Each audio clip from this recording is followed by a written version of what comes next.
Kag sa number 1, mga rescuers sa barangay Sumag sa viral nga video bangod sa ginaalagar sala nga pagkarga sang pasyente ang ipatawag sang Bacolod City RRMO para sa isa ka refresher nga training. Nakuha ang ini nga video sang Domingo nga adlaw sa Araneta Street sa barangay Sumag, Bacolod City, kung sa diin nagbungguanay ang duha ka salakyan kagang isa ka motorsiklo.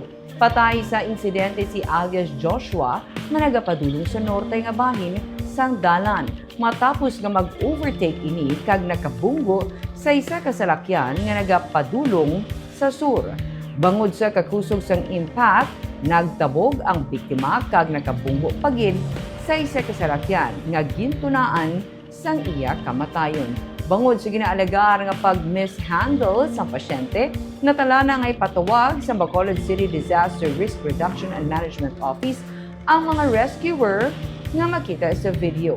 Ginsali ni Dr. Ana Maria Laarni Pornan, ang pamuno sa City RRMO, na sa iya paglantaw, may mga tikanggid man nga wala nahimo ang mga rescuers, samta nagresponde sa amo nga insidente. Dugang naman ni Bacolod City Mayor Greg Azataya sa Martes, tanan nga mga barangay nga mayara sang ambulansya ang ipatawag man sang syudad. Agud mahibaluan ay kasarang sang drivers kag rescuers. Matapos sinihatagan sang City RRMO sang refresher training ang rescuers sa barangay Sumag.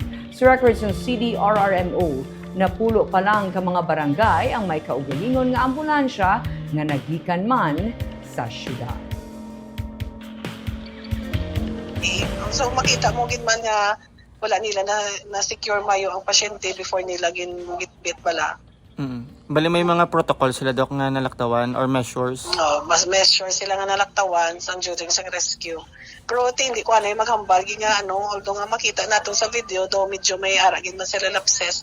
Nagkandak kami training last year. Supposedly equipped na sila with all the skills needed na magsakay ka sa ambulansya. So ipa-check lang ang tatanan na nagsakay sa ambulansya. If naka-undergo training, kung wala pa, then we'll do a proactive effort. No? That's what we are doing right now.